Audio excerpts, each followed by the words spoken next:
Beautiful Jellyfish, it's Tracy. If you notice that the lighting is a little bit different, I'm actually filming this a couple hours after I filmed my other video. I had to let my camera charge. I forgot that I had put another video on there and I had to charge it because I filmed the other day, so I'm kind of just getting back into the groove of things because I did only upload. I didn't upload a lot last week, so I'm you know, kind of scrambling a little bit, you know, behind schedule, but I'm doing fine. I'm gonna be okay, but basically, this is my second part of my ladies EDH deck. This is the really fun part, creatures. The reason why I was going to do this in one part, but I don't know how long I'm actually going to talk for here. I'm going to try to be quick, but there's a lot of really juicy stuff in here. Sliver Queen's my commander. Again, I will list part 1 in the description, so check that out if you haven't already. But this is the fun stuff. This is when we really talk about creatures. This is when it's really, really juicy. So I'm really excited to talk to you guys about the stuff that's in here.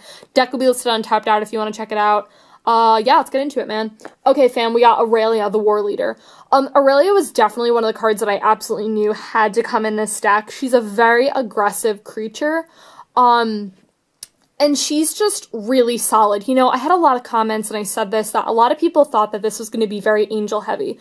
I already have angels EDH. I didn't want to put a lot of angels in there, but I liked the fact that she's red-white, so I could throw her in here. Obviously, I don't have her in Avacyn because Avacyn's mono-white, so I'm excited that I have the chance to finally play with Aurelia. She's really, really solid. I haven't actually drawn her yet, so I haven't gotten the chance to actually play with her. I've been testing this deck for a little bit over a month, I feel. I don't quite remember when I purchased the cards for it, but she's just one of the cards, you know, some cards you just never draw, but I've played with Aurelia in the past in, I don't remember what, some previous EDH deck, and I think it was actually in maybe my original Ladies deck, and she's just incredible. She's amazing.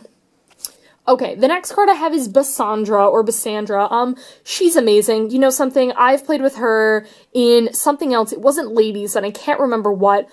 She's really sweet. I really like her a lot. Again, I love that ability, target creature attacks this turn if able. You can really screw your opponent, forcing them to attack with their creature, forcing them to attack with their, 1/1 where you can block and kill it. I really like that. She's also got flying, and you know what? Don't underestimate that ability. Players can't cast spells during combat. That's a really strong ability. She's also a 5-mana 4/4 flyer. She's got a really nice body. Bassandra's great. I love her. I've played with her in the past, and she's like one of my favorite cards. Okay, then I have Bloodbraid Elf, and you know something, guys, sometimes I trade for Magic cards that I don't have a deck for. Do you guys do this? Just because I want to give the person the trade, you know what I mean? Like, I have no reason for the card, they want it, I want to give it to them, but I don't really find something, so sometimes I'll trade for cards, and this is one of the cards that I traded for, because, guys, it's Chinese, and really, I needed it. It's a Chinese Bloodbraid Elf, and I just needed it. So I got this, and I didn't really have any use for it. I didn't have any decks, banned in Modern, whatever. But I was like, I'm gonna throw Bloodbraid Elf in here. And I've gotten her a couple times. She's really solid. Very aggressive sort of creature, and I like her. I like Bloodbraid Elf. Oh man, guys, we have a new card in this deck, Captain Sissy. I got Captain Sissy because a lot of people recommended me to her. I've never played with this card before until now, and guys, she's fantastic. The fact that every turn, basically, I can get a new legendary to my hand, I was like, I need to put something in here for no maximum hand size, because I was noticing that I was getting so much card advantage that game. It was really crazy. She is just, honestly, like, one of the best cards, I think, in this deck, like, one of the best creatures. I can get so many different things. I have a ton of legendary creatures in here. I don't know quite the number. You know what, no, I was gonna say I can't really count as I go on, but I have quite a lot of legendary creatures in this deck, and yeah, Captain Sissy's great. Then I have Courser of Kruphix. I've played with Courser of Kruphix in multiple decks, and I can tell you I love this card. It's really sweet, she's a 2/4, she's really good. I love that little bit of card advantage, seeing what's on top of your library, being able to play that if it's a land. Yeah, card's great. Alright, so then we have Den Protector. This is one of my cards that I'm kind of known for in EDH running because I run it in Tasigur, and I just really love this card, the ability of just getting something back from your graveyard is really good. Like I said, I didn't want to do too much recursion in this deck, but I love Den Protector. She's great. Oh, this is the juice. Dragonlord Ojutai, baby. Okay, so guys, I love Dragonlord Ojutai, played with her, a little bit ago when I was, had her in one of my hands, and, the fact of looking at the top 3 cards, put one into your hand, the rest on the bottom of your library, put whatever juice you want. She's got hexproof as long as it's untapped. I have quite a lot of stuff in this deck that a couple of things in this deck that untap target creature, which is great. She's a 5/4 flyer, great body. Yeah, just I feel like for flavor reasons, having like a dragon in this just totally made sense. Drum Hunter. One of my friends who plays Magic really loves Shards of Alara, like one of the favorite sets of his, loves like Naya, things like that, and loves Drum Hunter, and I was like, I have to put this card in this deck, because for really the sole purpose of Sliver Queen. You know, Drum Hunter synergizes with other cards in here, like synergizes with Dragonlord Regitai, but the fact that I have Sliver's a 7/7, so if I have Drum Hunter and I have Sliver Queen on the battlefield, you know, I get the chance to draw a card, and she adds a 1 colorless to my pool. I really like her. I love her art. I think she's great. Very simple. I have an Elvish Visionary in this deck. You know, I really like this card. I run it in, like, a lot of my EDH decks, and it's nice body. I don't have Skull Clamp in this deck, but synergizes really well with Skull Clamp. Yeah, Visionary's great. Okay, so I talked about not having that many angels, and guys, another reason why I have this angel is because I have the really pretty promo Amara Angel in Avacyn, but I have this super sweet Spanish Amara Angel, and guys, I have to use that. Really? I do. So again, I try not to do repeat cards, but I was like, I have to throw this in here. I have a Spanish one, like, why the heck not? I love Amara Angel. I've been playing with this card for a really long time, and, you know, I have a ton of, you know, mana fixing in this deck, and being able to play this card, get dudes, you know, is really good, so I love this card. Okay, then we have Afara, God of the Police. Okay, so, guys, I used to have Merfolk, and Afara is on, and she was my commander, and guys, I'm actually missing Merfolk now, and I kind of want to rebuild it because it was super fun. It was a Merfolk tribal deck, Afara was the commander, and it was so good. I was playing all these things, I was playing these tokens, and I was drawing a ton of cards, and you know something I realized is what's really good about, like, having Afara and Sliver Queen, or I have another god in here, Karametra, which we'll talk about in a bit, and, you know, having Afara and Sliver Queen's really good, because Afara adds 2, I was about to say loyalty, devotion, and then Sliver Queen's got 2, so you literally have 4 devotion right there, and white is one of the I think white is the most primary color in this deck. I think second it's either green, second it's green, and then third it's blue, and then 4th is black, and 5th is red. I'm pretty sure that's how it goes. But yeah, Afara is really good. She's really solid, you know, really big body on her own and being able to draw cards. And I'll generate, like, so many tokens, because I'll, like, have Sliver Queen on board, and then I'll make a dude, and then just Afara. Really good in multiplayer games when you, like, generate a token on each person's turn and then draw cards on the upkeep. Oh, guys, Afara's great.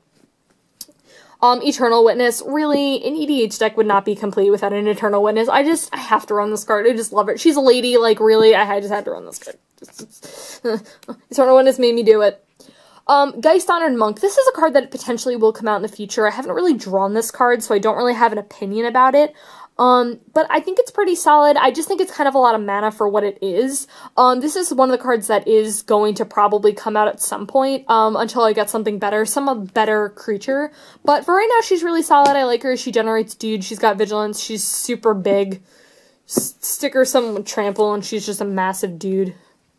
Gisela. I actually just got this. Paul traded this to me, and you know what, I haven't drawn her. I don't think have I played with Giselle in the past? Sorry guys, I'm readjusting. I'm like laying on my stomach, and that really hurts my stomach, so I have to shift. But, yeah, Giselle's really good, you know, doing damage, taking less than half the damage. Yeah, it was really good. Okay, then I have Hornet Queen. Oh my god, I love this card. I love Hornet Queen. She's a lady, she's a queen, she makes dudes, you know, making tokens with flying with Death Touch is really, really solid. I don't think I've actually drawn her so far since I've played, but she's really good. I like her. Imposing Sovereign. This is one of my favorite, like, Death and Taxes type of EDH cards. It's super simple. I just really like the flavor on this card a lot, and she's a queen. Like, I had to put her in here. But, you know, very Thalia-esque, you know, a lesser version of kind of Thalia, but, you know, she's really good. Very aggressive, you know, blocking and making your opponent's creatures enter tapped is really good. There's another card that's gonna come out, I can already tell you that. Genera, you know what, my thing on her is I was like, well, if I don't have anything else to do with my mana, I'll just put 1/1 counters on her. But the thing is that if I don't have anything to do with my mana, I play Silver Queen and I dump my mana into tokens. That's just what I do. So, you know, she's just someone that I thought I was going to use her for one thing. I think she's a really good card. I just don't think she's good enough quite in this deck. So I do think she's going to come out, and I don't really think I played with her. I think maybe I've only had her like once. Karametra, you know, guys, I just really had to put Karametra in here. I mean, she's really, really strong. Again, the whole thing of getting, you know, devotion equal to that. Again, she's 2 on her own, and then Silver Queen, that's 4. White is a primary color. It's just easy for me to get devotion. And, you know, just getting lands, thinning through my deck. I don't really, like, I have fixing, so it's not really, she's in there for fixing, sure, but she does only get me forests or plains. It's more so that, you know, thinning through my deck and then helping me get my creatures. So, yeah, Karametra is great. Alright, we got Kari Zev. Guys, I really needed to put this card in here, because really, she's, like, she's a freaking pirate, guys. Like, she's a pirate, and she makes a monkey. And, dude, let me tell you something. In the early game, she's fantastic. Like, you make that dude, and first off, she's got menace. So if your opponent doesn't have a lot of creatures, you just beat in there with her, and then you just have this monkey dude. She's really aggressive. She's, like, one of my favorite cards to have in the early game. Oh, I love Kari Zev. She's great. Then we have Karmic Guide. Funny enough, I know this is an angel. I don't have this in angels simply because I don't have a lot of recursion in that deck, simply because my angels are a lot of times indestructible, and it's not really essential for me to make things, like, a lot of things don't really die in that deck, so I don't have that much recursion, so I don't have there and there, so I was like, well, I'll run Karmic Guide in this deck, because, you know, I could bring back one of my creatures that someone killed. Yeah, Karmic Guide's really good.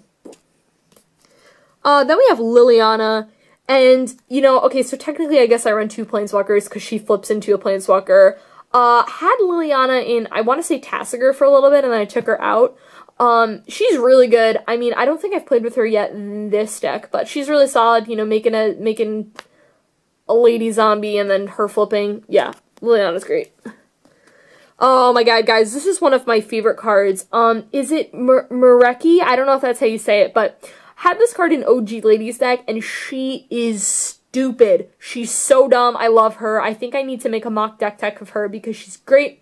You know, she doesn't untap during your untap step, but I have a couple ways of untapping her, and you gain control of target creature as long as it is tapped. But when she leaves play or becomes untapped, you destroy that creature, and it can't be regenerated. She's amazing. Yeah, she's a 1/1, so she's kind of fragile, but oh my gosh, she's incredible. She's like one of my favorite cards in this deck, and she's legendary, so I can get her with Captain Sissy. Mystic Snake needed to run her in this deck. You know, really, like, I have her and Counterspell in here. Those are my only 2 counters, but you know what? Like, she's good. Just countering something, and then she's like a 2/2. Oh my god, my cat is like, I literally was so terrified of that noise, and I was like, what is that? And it's just him, he's eating the birds right now, or so he thinks he's eating the birds. Okay, is it Oketra, the True? I don't know why I said that with a weird accent. Okay, have yet to play with her, haven't drawn her, but she just seems really, really good. You know, 4 mana for a 3/6. I just generate so much creatures in this deck, especially with Silver Queen, as you can see. She's got double strike and indestructible. She can't attack or block unless you control 3 more. I don't care. I have the creature count. And then she creates dudes. So again, if I really have nothing to do with it, I could just totally make them. Again, I mostly dump my extra mana in Silver Queen, but if I don't have Silver Queen for whatever reason, I can just, you know, do that if I don't have colors. Una, Queen of the Fae. I'm not going to really talk about her. I did an entire card focus on her if you want to learn more about her. Mentioned her recently in my EDH Commanders, Fun EDH Commanders Part 4, if you want to check that out. Una's great. I love this card for a very long time. She's great. Pestermite, I already talked earlier in Part 1 about the combo with that and Twin, but even if I don't have that, you know, being able to untap or untap synergize really well with Mureki, as we just talked about. Or just tapping down, you know, my opponent's creature, you know, before they enter combat is really strong, so, you know, even without that combo. Prime Speaker's gonna, it's funny, I was looking through and I think I said I didn't have Prime Speaker in this deck, because originally I had her in Tasigur, but I guess I took her out of Tasigur and threw her in here. But yeah, I love Prime Speaker, I played this card for a really long time, and, you know, drawing cards are really, really good with Silver Queen. I mean, again, just so many things synergize with Silver Queen, but I don't need Silver Queen to win. Like, but if I have her, it's just, like, life is great, really. Like, the point really is, like, definitely getting Silver Queen, generating a lot of tokens, and synergizing with Prime Speaker to draw a lot of cards, you know? Restoration Angel. This is another angel. Of course, I don't have this in angels because I have an entire angel deck, so it's useless to run in all angels. But I love Restoration Angel. Played with her in Modern, and she's like one of my favorite cards. She's definitely one of my favorite angels. Being able to blink something. She's got flash. Really, really good. I love using her on the defense of, oh yeah, you were gonna kill my creature. Well, guess what? Now you're not because I blink it. You know, that's a really solid thing. Yeah, Restoration Angel is great. Oh no, Silver Queen, come back! Baby, come back. Okay, Rubina Soul Singer.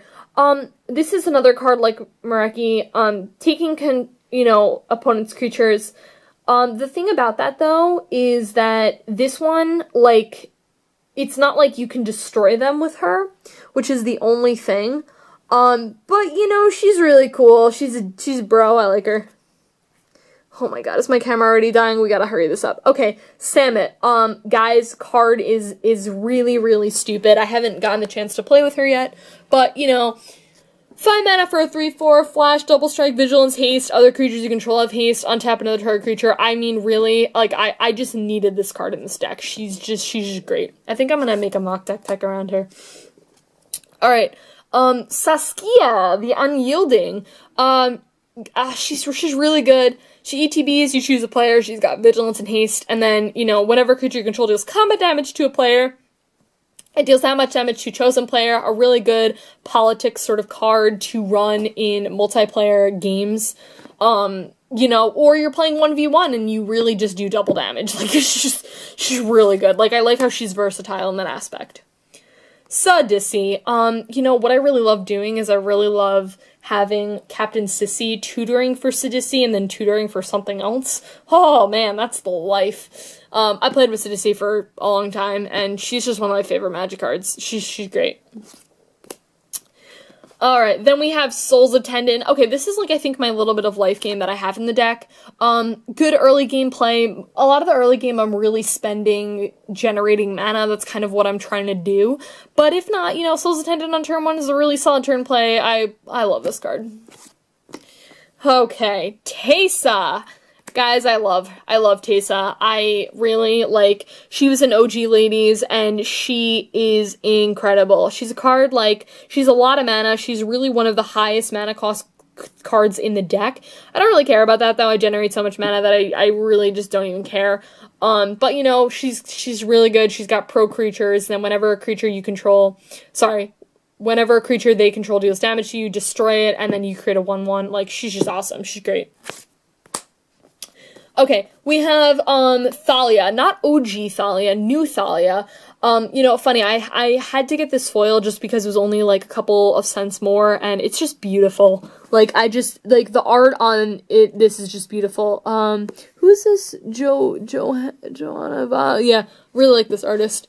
Alright, yeah, you know, good Death and Taxes card, really. I mean, creatures and non-basic lands, super good in a multiplayer game. She's great. Okay, Thassa, God of the Sea. I really wanted something in here because I wanted a little bit of, like, scrying and stuff like that, and I was like, let me just put Thassa in here. Wow, I run 3 gods in this deck, I just realized. I could honestly just run more. Like, I could totally run, what's the green one? I'm totally flipping on the green one's name. The original gods from this set. But, you know what? Devotion on her, not very important, but target creature control can't be blocked this turn. Really good with Sliver Queen, because you just make her unblockable, like, you know, 4 times, or 3 times? 3 times? 3 times 7 is 21. Oh yeah, so it'd have to be 4 times, unless she has a buff from something. Or just being able to scry, you know, that's just great. And the last card, last creature, last card in this deck is Trostani. When I was gathering a list of cards, someone recommended Trostani. And I really had to get this card. I don't think I've actually drawn it yet. Oh, so this is like my second bit of life gain in the deck, that and Soul's Attendant. You know what? It's got Populate, which is really good, so I can totally do that with Sliver Queen. And then I have ways of untapping this, which is really sweet. And then, you know, being able to gain life, like, it's just really good. She's also like a 2/5, so she's got like a really big butt. So, yeah, guys, that was it for my EDH deck tech. I really hope you enjoy this. I really love this deck. This is a deck that I really want to put more money towards because I can see myself just having this for a really long time. I can tell you guys it's so much better than my original deck. I'm really glad I was not filming YouTube videos then because you guys would have laughed. It was really not that good. The flavor was great, but it wasn't there. It was not constructed well. I've learned so much about deck building since then, especially EDH deck building, and I'm really, really happy with this. And I told you guys, I mentioned there are cards, of course, that I want to change. That's like with everything though. You know what I mean? Like, I'm not super tight into slots at this moment. I do have slots open that I want to change. So, hey guys, thanks for watching. Talk to you later.